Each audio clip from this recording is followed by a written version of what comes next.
ಮುಂದೆ ಬಂತು ನೋಡ್ರಿ ಈ ಬ್ಯಾಚ್ 2006-7ರಿಂದ ನನಗನ್ಸುತ್ತೆ. ಯಾವಾಗಲೂ ಮನ್ಯಾಗ ಮಕ್ಕಳು ಹುಟ್ಟಿದ್ಕೂಳು ಹೇಳ್ತೀವಿ, ನನಗೆ ಮಗ ಹುಟ್ಟಿದ, ನನಗೆ ಮಗಳು ಹುಟ್ಟಿದ್ಲು ಅಂತ ಹೇಳ್ತೀವಿ. ಒಬ್ಬ ಮಗಳು ಹುಟ್ಟಿರಂಗಿಲ್ರಿ ಅವಾಗ. ಅದ್ರ ಜೊತೆಗೆ ಒಬ್ಬ ಅಪ್ಪ ಹುಟ್ಟಿರ್ತಾನ, ಒಬ್ಬ ಅವ್ವ ಹುಟ್ಟಿರ್ತಾಳ, ಒಬ್ಬ ಅಮ್ಮ ಹುಟ್ಟಿರ್ತಾಳ. ಅದನ್ನ ನಾವು ಯಾವಾಗಲೂ ನೆನಪು ಮಾಡ್ಕೊಳಂಗಿಲ್ಲ. ಹಂಗ ಕ್ಷಮಾ ವಸ್ತ್ರದ ಶಿಕ್ಷಕಿಯಾಗಿ ಹುಟ್ಟಿದ್ದು ನನಗೆ ಜನ್ಮ ಕೊಟ್ಟವ್ರು ಈ ಬ್ಯಾಚಿನ ಮಕ್ಕಳು. ನೀವು ನನ್ನ ಹೆತ್ತವರು, ನನ್ನ ಶಿಕ್ಷಕಿಯಾಗಿ ಹೆತ್ತಂತ ಬ್ಯಾಚ್ ಅಂದ್ರೆ ನಿಮ್ದು.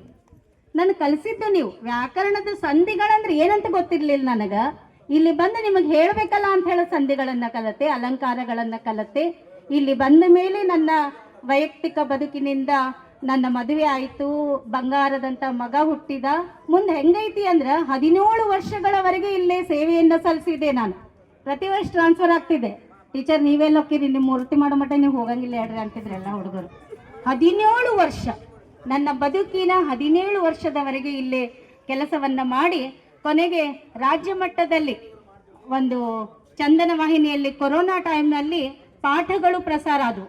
ಅವಾಗ ನನಗೆ ಒಂದೇ ಒಂದು ಆಸೆ ಇತ್ತು, ನಾನು ನನ್ನ ಆ ಒಂದು ದೂರದರ್ಶನದಲ್ಲಿ ನನ್ನ ಹಳ್ಳಿಗುಡಿ ಹೆಸರು ಬರಬೇಕು. ನನ್ನದು ಬರುತ್ತೋ ಇಲ್ಲೋ, ಹಳ್ಳಿಗುಡಿ ಶಿಕ್ಷಕಿ ಅಂತ ಹೇಳಿ ಹೆಸರು ಬರಬೇಕು ಅಂದಾಗ ನಿಜವಾಗ್ಲೂ ಅಲ್ಲಿ ಟಿವಿಯಲ್ಲಿ ಆ ಪಾಠ ಪ್ರಸಾರ ಆದಾಗ ಫಸ್ಟ್ ಅವರು ಅನೌನ್ಸ್ ಮಾಡಿದ್ದು ನನ್ನ ಹೆಸರಲ್ಲ, ಹಳ್ಳಿಗುಡಿ ಅಂತ ಚಿಕ್ಕ ಹಳ್ಳಿಯ ಶಿಕ್ಷಕಿ ಇವತ್ತು ಚಂದನದಲ್ಲಿ ಪಾಠ ಮಾಡ್ಯಾರ ಅಂತ ಹೇಳಿದ್ರಲ್ಲ, ಅವತ್ತೇ ನನಗೆ ಸಾರ್ಥಕ ಆಯ್ತಪ್ಪ ನನ್ನ ವೃತ್ತಿ ಅಂತ ಅನ್ಕೊಂಡೆ ನಾನು.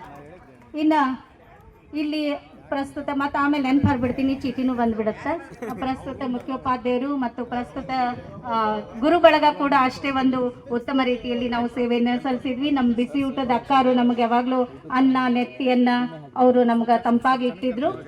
ಇನ್ನು ನಮ್ಮ ಸ್ಟಾಫ್ ಬಗ್ಗೆ ಹೇಳ್ಬೇಕಂದ್ರೆ ಈ ನನಗೊಂದು ಇತಿಹಾಸ ಐತಿ.